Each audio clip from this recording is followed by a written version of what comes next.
नमस्कार, सियासी अखाड़ा देख रहे हैं आप। मैं हूं आपके साथ वरुण गोयल। लोकसभा चुनाव को लेकर बस अब इंतजार है कि सीटों का ऐलान कब होगा, उम्मीदवारों का ऐलान कब होगा, क्योंकि अभी बीजेपी ने जो 195 उम्मीदवार खड़े किए हैं उसमें हरियाणा के उम्मीदवारों के नाम का ऐलान नहीं किया है।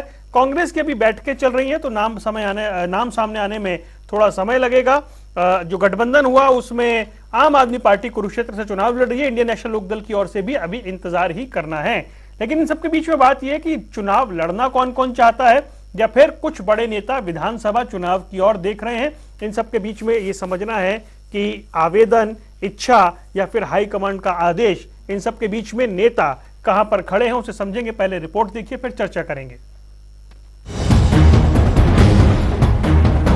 लोकसभा चुनाव की तैयारियों के साथ ही हरियाणा की राजनीति भी बेहद दिलचस्प नजर आ रही है। इंतजार है तो केवल बिगुल बजने का, जिसे लेकर राजनीतिक दल अपने सियासी समीकरण बनाने में जुटे हैं। बीजेपी ने 2019 में हरियाणा की सभी बीजेपी के विजयी रथ को रोकने के लिए इंडिया अलायंस के तहत हरियाणा में आम आदमी पार्टी और कांग्रेस एक साथ मैदान में है। एक सीट पर आम आदमी पार्टी मैदान में है, दूसरी तरफ कांग्रेस से 9 सीटों पर कौन सा नेता रण में उतरेगा, इसके लिए फिलहाल अब इंतजार करना होगा। लेकिन यह तय है कि लिस्ट जारी होने के बाद कांग्रेस के सामने नेताओं को एक मंच पर लाना किसी चैलेंज से कम नहीं है। कि मेरी इच्छा इस बार, क्योंकि थोड़े दिन बाद विधानसभा का चुनाव भी आ जाता है, अपने जल्दी 4 महीने बाद आ जाता है।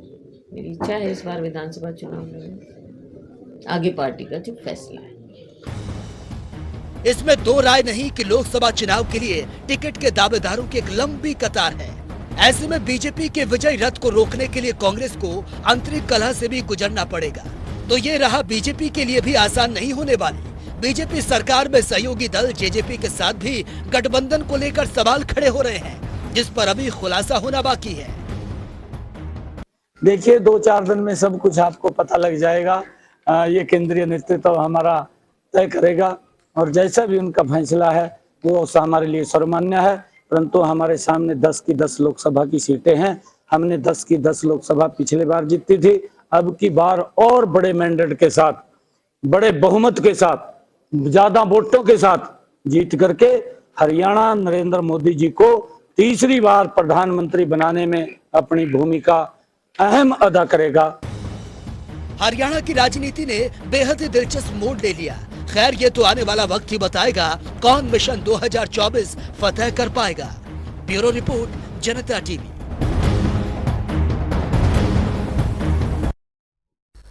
और चलिए, हमारे साथ कई खास मेहमान जुड़े हैं। राम राजीव शर्मा भारतीय जनता पार्टी का पक्ष रखेंगे, सुरेश रोड प्रवक्ता कांग्रेस, ओंकार सिंह इंडियन नेशनल लोकदल, अनुराधा शर्मा आम आदमी पार्टी से। आप सभी का स्वागत है। शुरुआत करता हूं सुरेश रोड साहब। जैसे अभी हम सुन रहे थे, शैलजा जी विधानसभा चुनाव लड़ने की इच्छा जाहिर कर रही है। एक ये सुनने में आ रहा था कि पार्टी जो है वो बड़े बड़े चेहरों को उतारना चाहती है, लेकिन कई बड़े चेहरे विधानसभा चुनाव में जाने को ज्यादा इच्छुक हैं। कोई असमंजस की स्थिति है क्या?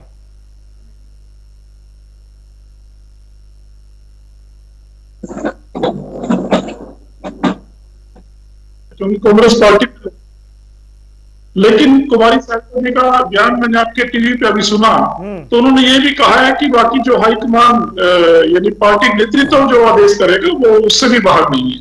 अगर हाईकमान की कोई ऐसी नीति बनती है कि बड़े नेताओं को लोकसभा चुनाव में उतारा जाए, तो उसमें चाहे चौधरी दीपेंद्र हुड्डा जी हो या बहन कुमारी शैलजा जी हो, कोई भी हमारा बड़ा नेता पार्टी हाईकमान के आदेश से बाहर नहीं है, सभी के सभी। और चौधरी दीपेंद्र सिंह हुड्डा जी तो काफी समय पहले से रोहतक से सरेआम बीजेपी के लिए चुनौती बने हुए।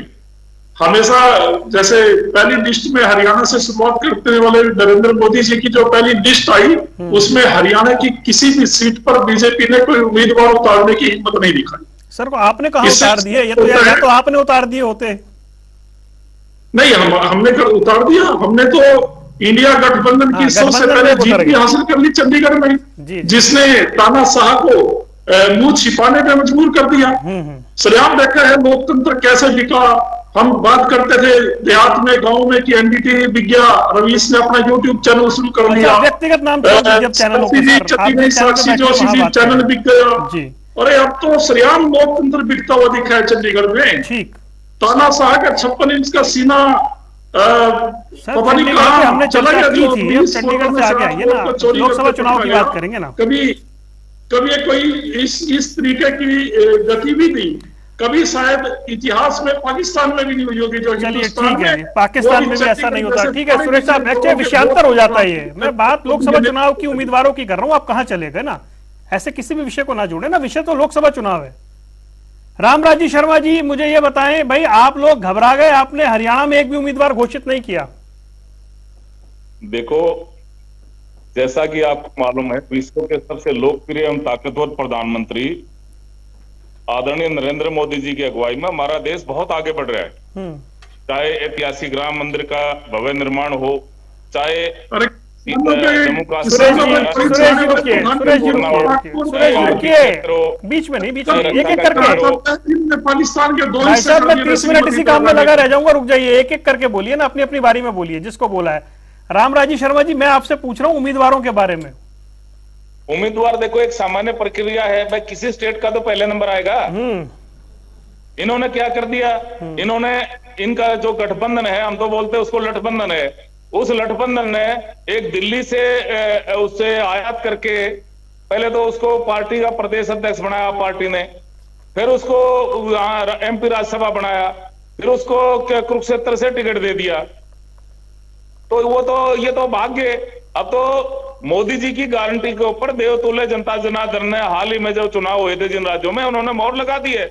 मोदी जी की सुनामी चल रही है, सुनामी, उसका आगे ये भागते हैं। कभी शैलजा मना कर रही है हम चुनाव नहीं लड़ेंगे, कभी कोई कह रहा है हम चुनाव नहीं लड़ेंगे। अच्छा, ये बौखला गए हैं, इनका प्रवक्ता बौखलाहट में एक हमारे देवतुल्य प्रधानमंत्री जी को तानाशाह कह रहा है, कभी इनका प्रदेश अध्यक्ष उल जुलूल बातें करता है, कभी कुछ बोल देता है, अगले दिन माफी मांग लेता है, कभी हमारे देवतुल्य मुख्यमंत्री जी के बारे में शब्द बोल देते हैं।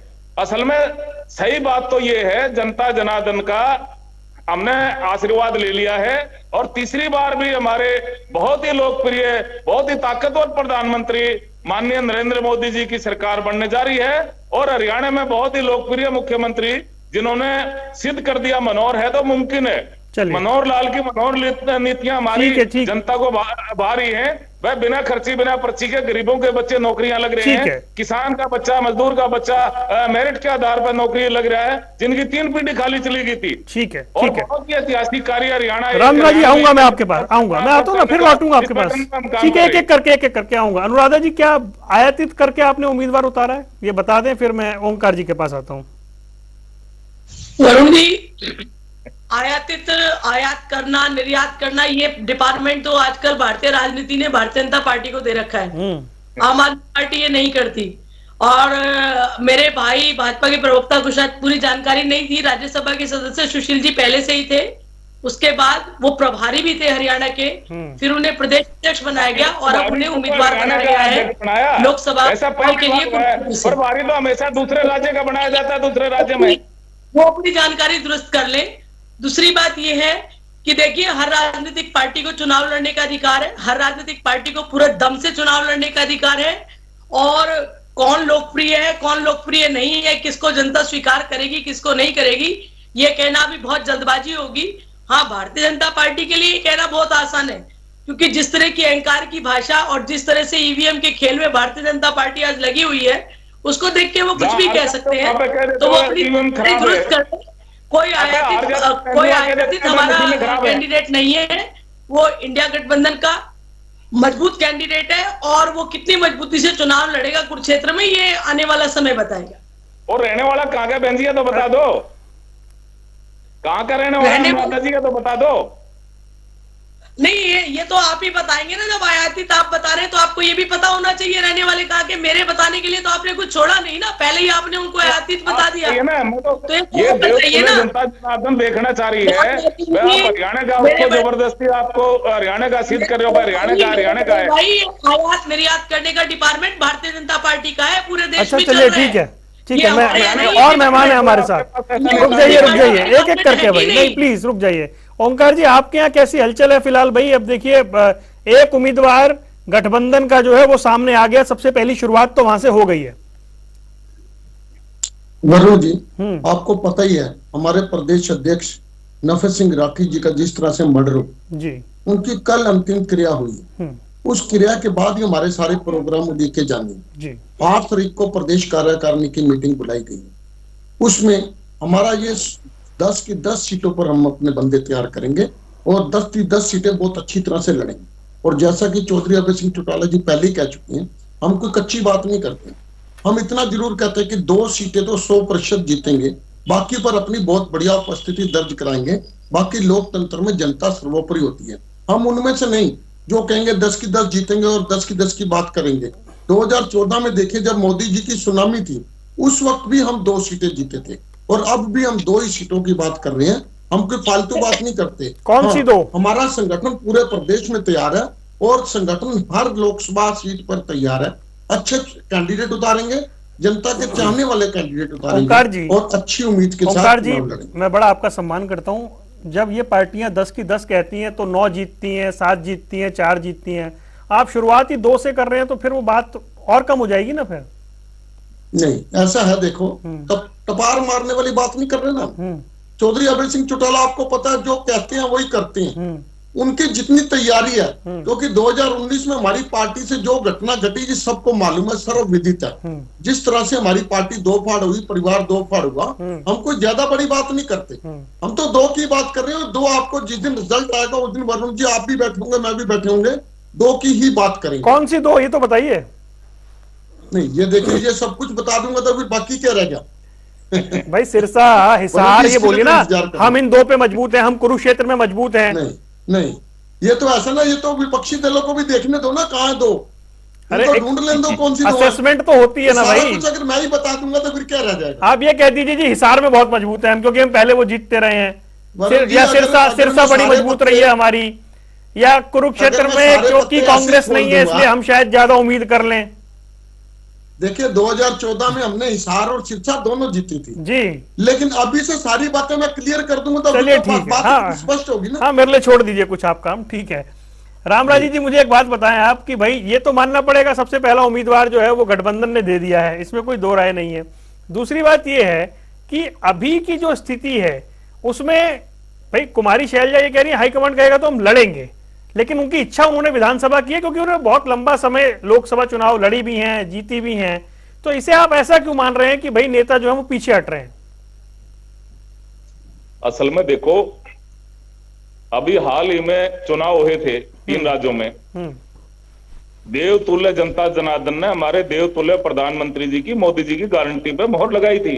उनकी सुनामी चल चुकी है। कौन सी गारंटी है मोदी जी की? ये तो पूछ लो उनसे। बेरोजगारी की गारंटी है, कौन सी गारंटी है? 80 करोड़ 82 करोड़ लोगों को 5 किलो अनाज देने की गारंटी दे रही है, महंगाई की गारंटी दे रहे हैं, अपराध वृद्धि की गारंटी दे रहे हैं। कौन सी गारंटी है? अपने पास की गारंटी बनाई जा रही है, मोदी की गारंटी है, मोदी की गारंटी है। अरे भाई बता तो दो कौन सी गारंटी है मोदी की? लग रहा है जिनकी 3 पीढ़ी खाली चली गई थी। कौन सी गारंटी मोदी की है तो बता दो। अपने पास ही देवतुल्य प्रधानमंत्री, अपने पास ही सबसे ताकतवर प्रधानमंत्री। अरे बताओ तो दो, जनता किस नजरिए से देख रही है आपको? एमएलए किसी पार्टी का है? हमने ये नहीं पूछा पूरे प्रदेश में समान विकास कार्य हुआ है। भाई हरियाणा एक, हरियाणा में सबका साथ सबका विकास। मोदी की गारंटी तो पूछ लीजिए किस चीज? अरे आपने पूछा ना, जवाब वही देंगे। इनसे पूछिए तो सही, जनता जानना चाहती है किस चीज की गारंटी है। 2 करोड़ भाई देखो, इसमें तो कोई 2 राय नहीं है ना कि 5 राज्यों के चुनाव के नतीजे आए उसमें बीजेपी ने बाजी मारी। किस चीज की गारंटी है? 2 सरकार तो देख ली भाई, जनता को बेवकूफ बनाने की कोशिश कर रहे हैं, बनने वाली नहीं है। चलिए ठीक है। अच्छा रुक जाइए। अच्छा रुक जाइए सुरेश रोड साहब, अच्छा रुक जाइए। अरे सुरेश जी का सवाल, भाई सुरेश जी की बारी है, रुकिए। रामराजी जी प्लीज रुकिए। ओंकार जी प्लीज रुकिए ना। अरे वरुण जी इतना तो पूछ लें दीजिए। अच्छा 80 करोड़ को 5 किलो अनाज दे रहे हैं। भाई अगली बारी में जवाब दे देंगे। ठीक है, आपने पूछ लिया, मैं पूछ लिया जवाब। तकलीफ हो रही है, गरीबों को अनाज मिल रहा है, गरीबों को फ्री राशन मिल रहा है। आपने तो हमारे देश अरे भाई विश्व गुरु बनने की बात करते हो। अच्छा रुक जाइए प्लीज। नौकरी लग रहे हैं। अरे आपस में मत खेलिए एक दूसरे से। भाई मैं बैठा हूँ यहाँ पे, रुकिए प्लीज, दोनों रुक जाइए। रामराजी जी आप भी रुकिए, ओंकार जी आप भी रुकिए। सुरेश जी का सवाल, सुरेश जी सवाल ये है कि 2014 के लोकसभा चुनाव में कांग्रेस को सिर्फ 1 सीट मिली, 2019 में 1 भी नहीं मिली। इस बार ऐसा क्या है कि कांग्रेस बेहतर करेगी? वरुण जी, जो आपने कहा बिल्कुल सही कहा कि जो नंबर्स थे वो बिल्कुल ऐसे ही थे। लेकिन देखिए 2014 में इन्होंने एमएसपी लागू करने की बात की। 2019 में इन्होंने कहा कि हम किसान की आय 22 में दुगनी कर देंगे। मैं उदाहरण दे रहा हूं, ठीक है, भ्रमित कैसे किया गया जनता को। 22 भी चला गया, 23 भी चला गया, 24 में फिर किसानों को, जैसे किसान आंदोलन के समय में नरेंद्र मोदी जी ने वायदे किए थे, उन वायदों को पूरा करने के लिए खुद प्रधानमंत्री जी को यह कहा किसानों ने, अभी जो द्वारा नया आंदोलन हुआ इसी साल, कि आप जो वायदे किए थे आपने और हमारे से आपने प्रण लिया था कि आप आंदोलन को समापन की ओर ले जाइएगा और हम केंद्र सरकार ये आपकी सारी मांगे मानेगी। और आपने एक भी मांग हमारी पूरी नहीं की, यानी वादा खिलाफी करके इस काम में भ्रमित करने में इन्होंने देश की जनता को गुमराह किया और 2 बार ये सत्तासीन हुए। लेकिन कहते हैं ना, काठ की हांडी बार बार नहीं चढ़ती। अब लोग समझ चुके हैं, ना तो 2 करोड़ रोजगारों में से एक भाई आपकी हांडी चढ़ गया, आगे नहीं चढ़ने वाली। जनता ने आपको नकार दिया है। 60 रुपए का लीटर का डीजल और पेट्रोल का भाव था, आज वो 90 से ऊपर डीजल ही है, 95 के आसपास। पेट्रोल 100 को क्रॉस किया हुआ कई स्टेटों में, अलग अलग जीएसटी का जैसे है। वैट का इन्होंने कोई रिलीफ नहीं दिया। जगह जगह टोल टैक्स है। 60 किलोमीटर का, मैं कल नितिन गडकरी जी का कोई पुराना इंटरव्यू सुन रहा था टीवी पे, सुरेश जी, जब कांग्रेस का, सुरेश जी एक सवाल है मेरा इसमें, क्या बोलिए ना, मेरा एक सवाल है, रामराज जी रुकिए ना, मेरा एक सवाल है इसमें। ये जो आप बातें बता रहे हैं कि आय, किसानों की आय दुगनी करना, एमएसपी की बात, टोल की बात, ये सब तो लंबे समय से है, फिर ये आप राजस्थान, मध्य प्रदेश, छत्तीसगढ़ में क्यों पब्लिक को नहीं बता पाया? कांग्रेस पे भरोसा क्यों नहीं हो पा रहा? मुझे ये समझाएं। देखिए, ये बात जो आपकी चिंता है ये मेरी भी चिंता है। मैं आपको बिल्कुल बेबाकी से एक बात कहना चाहता हूं, और ये हर भारतवासी की चिंता है आज के विषय में। और ये चिंता उस दिन से ज्यादा बढ़ गई वरुण जी, जिस दिन से चंडीगढ़ में 8 वोट खराब हुई है। तो ईवीएम ही ठीक है ना। कि इस देश में गांधी, नेहरू, डॉक्टर अम्बेडकर का दिया हुआ लोकतंत्र अभी बचा भी है या नहीं बचा है। ईवीएम 2014 के बाद ये कांग्रेस पार्टी के प्रवक्ता के तौर पर सुरेश रोड नहीं बता रहा, शिवसेना के महाराष्ट्र के एक सांसद ने आके लगाई नरेंद्र मोदी जी के अधीन चुनाव आयोग को, और उन्होंने कहा कि हमारे पास 2014 के बाद लाखों ईवीएम की मशीन गायब है, जिनका कोई ये रिकॉर्ड नहीं है कहां गई। मैं सिर्फ इसमें एक चीज ऐड कर रहा हूं, 2009 के जो चुनाव के नतीजे थे लोकसभा के, उसके बाद बीजेपी के नेता, कुछ नेताओं ने ईवीएम पे सवाल उठाए थे। 2014 के बाद कांग्रेस के नेता सवाल उठाने लगे। वो एक बड़ा वाइस वर्सा है, वो चलता है राजनीति में। मेरा जीत जाते वहां तो मशीनें मेरा उसमें बहुत सारे प्रश्न है ना। आप ये देखें, मैं जब चर्चा करने बैठता हूं, कोई ना कोई कांग्रेस का नेता पार्टी छोड़ जाता है। ये अविश्वास क्यों बन रहा है? नहीं, देखिए, ये तो जो दबाव की राजनीति है, चाहे वो ईडी हो या सीबीआई हो, पूरे देश में आपने देखा किस तरीके से महाराष्ट्र की सरकार का इन्होंने एक पतन किया। और मध्य प्रदेश में क्या हुआ, राजस्थान में क्या हुआ, अभी हिमाचल में क्या हो रहा है। हिमाचल के मुख्यमंत्री कह रहे हैं कि हरियाणा पुलिस और सीआरपी के पैरे में पंचकूला में कांग्रेस के विधायकों का रखा जा रहा है। तो ये हृदय परिवर्तन अपने आप नहीं हो रहा। खुद हरियाणा से हम संबंध रखते हैं। आपका चैनल भी हरियाणा का, मैं उदाहरण देना चाहता हूँ राजनीति से ऊपर उठ के।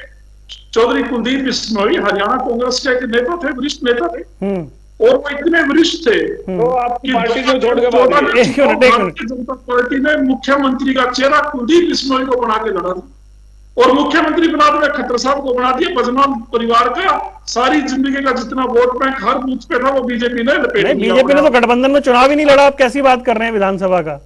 नहीं, मैं सुनिए तो सही, आज वही कुलदीप बिश्नोई पिछले साल बात सिरे नहीं चढ़ रही ना भाई। विधानसभा का चुनाव तो बीजेपी ने गठबंधन में लड़ा ही नहीं 2014 का। बीजेपी ज्वाइन करनी पड़ी, वो ब्लैकमेल किए गए, उनकी इच्छा। अच्छा, मुझे एक बात बताइए रोड साहब, अच्छा मुझे एक बात बताइए, चलिए मुझे एक बात तो बताइए, चौधरी बीरेंद्र सिंह को क्या ब्लैकमेल किया गया होगा आपके हिसाब से? राव इंद्रजीत सिंह को क्या ब्लैकमेल किया गया होगा आपके हिसाब से? धर्मवीर को क्या ब्लैकमेल किया गया होगा आपके हिसाब से? रमेश कौशिक को क्या ब्लैकमेल किया गया होगा आपके हिसाब से? कुछ तो ऐसा होगा ना कि हाई कमांड में या हरियाणा में जो नेता हैं कांग्रेस के, सर्वे सर्वा है, उनके प्रति भरोसा नहीं होगा। कुछ तो होगा ना, ये सब ब्लैकमेल हो गए? नहीं, जो देश के सबसे बड़े चौधरी, जयंत चौधरी का नाम सुना होगा, जो जिनकी पिछले दिनों की वीडियो आई है। मैं हरियाणा की बात कर रहा हूँ, आप उत्तर प्रदेश जा रहे हैं। अरे डूबते जाल में कौन बैठेगा? आपका जाल डूब रहा है भाई। कैसे किया ये पश्चिम उत्तर प्रदेश का? मैं तो आपसे पूछ रहा हूँ ना, आप उधर मत जाइए, मेरे को बताइए। मैं जितने नेता, हरियाणा के जिन नेताओं के नाम ले रहा हूँ, क्या सारे ब्लैकमेल हो गए? नहीं, ईडी का उसका देखिए दबाव। मैंने जो आपने नाम गिनाए, हाँ। मैंने उन सबसे बड़ा नाम कुलदीप बिश्नोई का बता दिया, जिसका चेहरा दिखा के मनोहर लाल खट्टर की जगह बीजेपी ने गठबंधन में चुनाव ही नहीं लड़ा। भाई साहब कैसी बात कर रहे हो आप? क्यों झूठ बोल रहा है इसे? 2014 का चुनाव बीजेपी ने हजका के साथ मिलकर थोड़ी लड़ा था। नहीं, मुख्यमंत्री का चेहरा बनाया था। अरे जब गठबंधन में चुनाव नहीं हुआ तो मुख्यमंत्री का चेहरा कैसे हो गए? मैं आगे बढ़ता हूँ। ओंकार सिंह जी, ये एक जो बात है, क्या हरियाणा में कहना चाह रहा था वरुण जी, एक सेकंड की बात है, मैं सिर्फ ये बताना चाह रहा था चैनल के माध्यम से प्रदेशवासियों को कि बीजेपी और नरेंद्र मोदी और अमित शाह की तानाशाही और लोकतांत्रिक मूल्यों का हनन करने की क्षमता इतनी है कि जिस नेता का चेहरा दिखाकर वो हरियाणा में सत्तासीन हुए थे, तो ये बात उस बिश्नोई पर भी उन्होंने बीजेपी में घुटने टिकाकर शामिल होने को मजबूर कर दिया। ठीक है ओंकार सिंह, मुझे बात बताइए। मैं ये जो बात अभी कह रहे हैं रोड साहब, हरियाणा में जो कांग्रेस की स्थिति रही, क्या उससे इतर अब वो ट्रैक पे आ चुकी है? क्या आपको लग रहा है गठबंधन में चुनाव लड़ रहे हैं, अपनी एक सीट दे रहे हैं, और क्या कांग्रेस में बदलाव दिखता है आपको? जी बहुत अच्छा। एक मिनट, नहीं ओंकार जी मैं विषय नहीं, एक मिनट, पहले ओंकार जी बोलेंगे, पहले ओंकार जी फिर आऊंगा। जी वरुण जी, देखिए वैसे तो कांग्रेस का आंतरिक मामला है, लेकिन क्योंकि कांग्रेस की गुटबंदी, कांग्रेस की दड़ेबंदी ये जग जाहिर है, तो मेरे को नहीं लगता कि इसमें कोई ज्यादा कर पाएंगे। इनकी जो पोजीशन पहले थी वही रहने वाली है। आम आदमी पार्टी से इनका गठबंधन हुआ, लेकिन इनके अपने नेताओं से इनका गठबंधन नहीं है। चाहे वो सुरजेवाला जी हो, चाहे किरण चौधरी हो, चाहे शैलजा जी हो, इनका अपने नेताओं से गठबंधन नहीं है। और जब तक हम परिवार में एक विश्वास नहीं होता, परिवार में इत्तेफाक नहीं होता, तो परिवार आगे नहीं बढ़ पाता। हमारा कुनबा क्यों टूटा, एक सीट पे रह गए, उसका कारण वरुण जी आपको भी मालूम है, क्योंकि हमारे परिवार में इत्तेफाक खत्म हो गया था, चौटाला परिवार डिवाइड हो गया, यही तो कारण रहा। नहीं तो 2019 में हमारे सत्ता आई हुई थी, जो दुष्यंत चौटाला की वजह से सत्ता गई हमारी। ये स्पष्ट है कि कांग्रेस चाहे जितना मर्जी कहते रहे, इनमें आपस में इत्तेफाक नहीं है, आपस में प्यार और गठजोड़ नहीं है। भले ही बाहर में सबसे गठजोड़ कर ले, लेकिन जब तक आपसी गठजोड़ नहीं होगा, चुनाव जीतना नामुमकिन बात। ठीक है अनुराधा जी, गठबंधन में क्या कुरुक्षेत्र में आम आदमी पार्टी कमाल करने जा रही है, ऐसे कोई संकेत हैं, या फिर गठबंधन के तहत एक सीट ली है क्योंकि हरियाणा में आप लोग मेहनत कर रहे थे? जमीनी हकीकत आपको क्या दिख रही है? देखिए वरुण जी, अभी तो चुनाव जस्ट शुरू हुआ है, अभी भी बहुत मजबूती से कहना बहुत मुश्किल है, लेकिन मैं एक बात जरूर कह सकती हूँ कि अभी जो जनसभा हुई जिसके अंदर भूपेंद्र सिंह हुड्डा भी पहुंचे, शैलजा जी भी, सुरजेवाला जी भी थे, उदयमान जी भी थे, और आम आदमी पार्टी की तो पूरी ताकत लगी हुई है ही। मैं इतना जरूर विश्वास के साथ कहना चाहती हूँ कि देखिए, जो गठबंधन के अंदर अब चुनाव लड़ने की जो स्ट्रेटेजी बनाई गई है, उसमें दम के साथ में अपनी उपस्थिति दर्ज कराएंगे, जनता के बीच में स्वास्थ्य और शिक्षा के मुद्दों को लेके जाएंगे, जनता के बीच में हरियाणा सरकार का जो फेलियर है उसको सामने रखेंगे, और सारा प्रदेश की जनता होती है, और उसका फैसला गठबंधन के पक्ष में जाएगा। हरियाणा की इस जनता बात का पूछना चाहिए, पानी के लिए कौन दबाव बना रहे पंजाब वालों पे? देखिए बड़े भाई, मैं आपके बीच में नहीं बोली थी, मुझे अपनी बात कहने दीजिए। आप, मैं आपकी बात सुनूंगी, आप मेरी बात सुनिए ना पहले। मैं आपके बीच में नहीं बोली थी। आप बड़े हैं, आप इतने अनुभवी व्यक्ति हैं, उसके बावजूद आपको बीच में इस तरह नहीं बोलना चाहिए।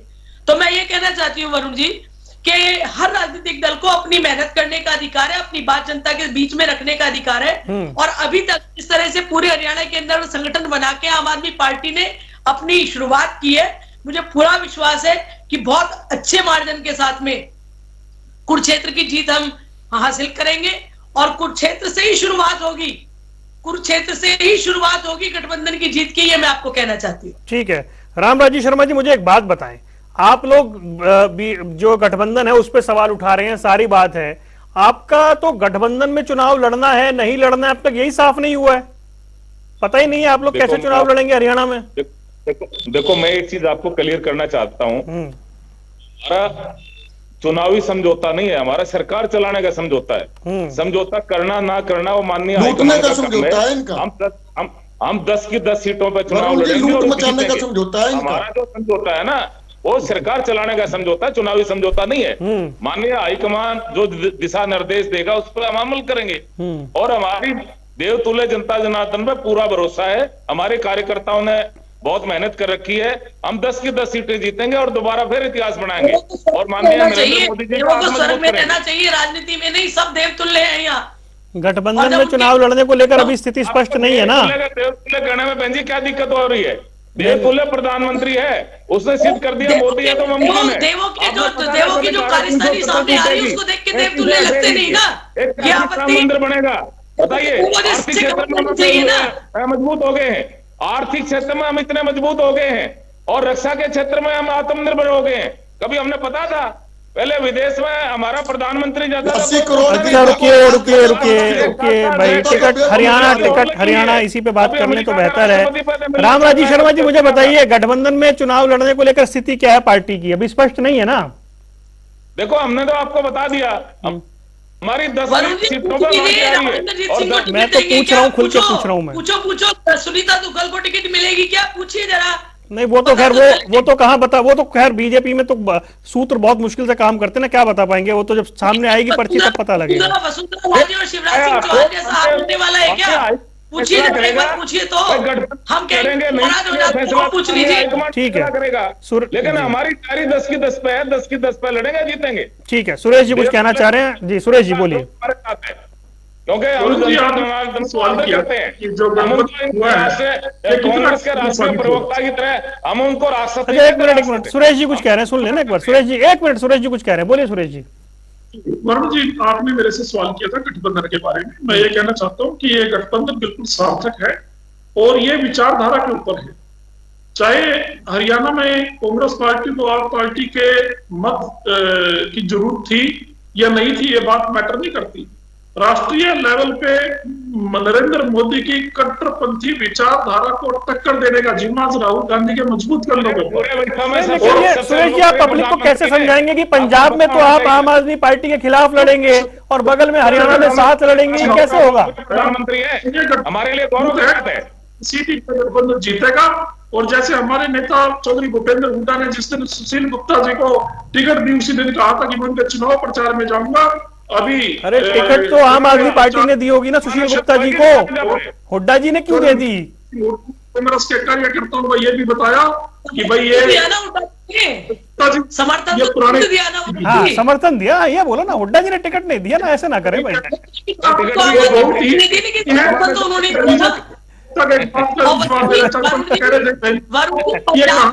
कैसे लड़ेंगे ये स्ट्रेटेजी है। सारी स्ट्रेटेजी आप आज ही पूछ लेंगे क्या हमसे? नहीं, मेरा काम है जी स्ट्रेटेजी पता करके पब्लिक को बताना। इंडिया गठबंधन की भी तो कोई स्ट्रेटेजी होगी ना। बिल्कुल जी, मैं आपकी स्ट्रेटेजी का सम्मान कर रहा हूँ ना, मैं कहाँ मना कर रहा हूँ। मैं स्ट्रेटेजी का सम्मान कर रहा हूँ आपकी, मैं तो बस जानना चाह रहा हूँ। फिलहाल मेरे पास समय नहीं है चर्चा को आगे बढ़ाते, लेकिन रोज चर्चा करेंगे तो चुनाव को समझेंगे। पंजाब में अलग अलग लड़ेंगे, ये भी एक स्ट्रेटेजी है। चलिए ठीक है, आपकी स्ट्रेटेजी बहुत अच्छी बात है। आप चारों मेहमानों को जुड़ने के लिए बहुत बहुत शुक्रिया। सियासी अखाड़ा देख रहे थे आप, रुकने कुछ देर के लिए, खबरों का सिलसिला लगातार जारी है।